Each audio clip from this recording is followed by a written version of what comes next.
Halo dokter, coba siapa nih yang suka olahraga? Nah, terus siapa nih yang lagi di fase mau bikin otot? Pastinya sudah pernah dong at least dengar-dengar tentang protein whey yang biasa ada di smoothies atau protein shakes itu loh. Konsumsi protein whey ini udah sering ya dibilang bisa bantu dalam proses pembentukan otot. Tapi, apa benar bermanfaat?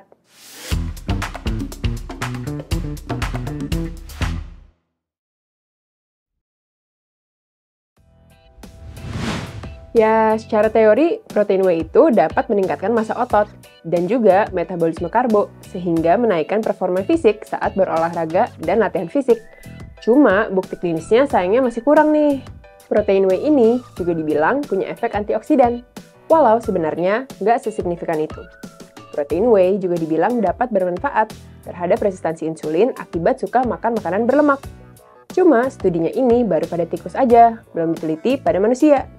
Nah, jadi walau protein whey sudah sering dibilang bagus, secara penelitian, klaim manfaatnya belum kuat nih. Di sisi lain, kita juga perlu lihat risiko konsumsi protein whey ini.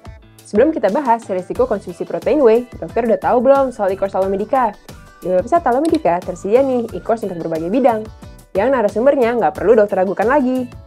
Mau kapanpun, dimanapun, dokter bisa akses e-course Alomedica melalui website kita.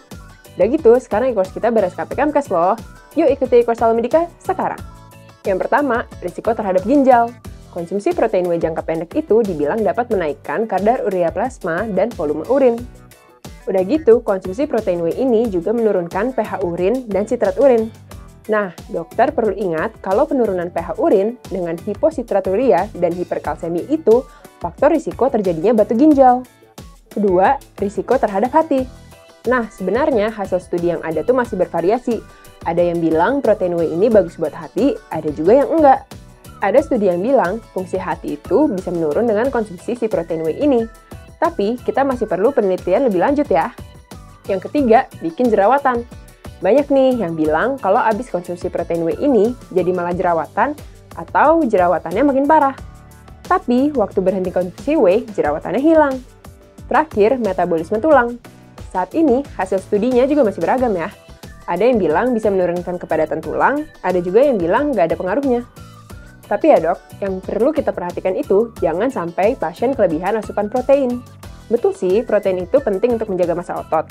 Tapi kalau kebanyakan malah jadi toksisitas juga.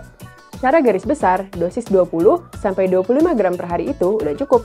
Kalau lebih dari 40 gram per hari, itu berbahaya buat organ-organ tubuh kita. Ingat, asupan protein tinggi dalam jangka panjang bisa menyebabkan penyakit ginjal kronis. Nah, itu dia tentang protein whey. Seberapa ngaruhnya untuk meningkatkan massa otot itu sebenarnya masih diperdebatkan ya, karena studinya masih sedikit. Dan perlu diingat juga, kalau segala yang berlebih itu bisa jadi berdampak negatif untuk tubuh.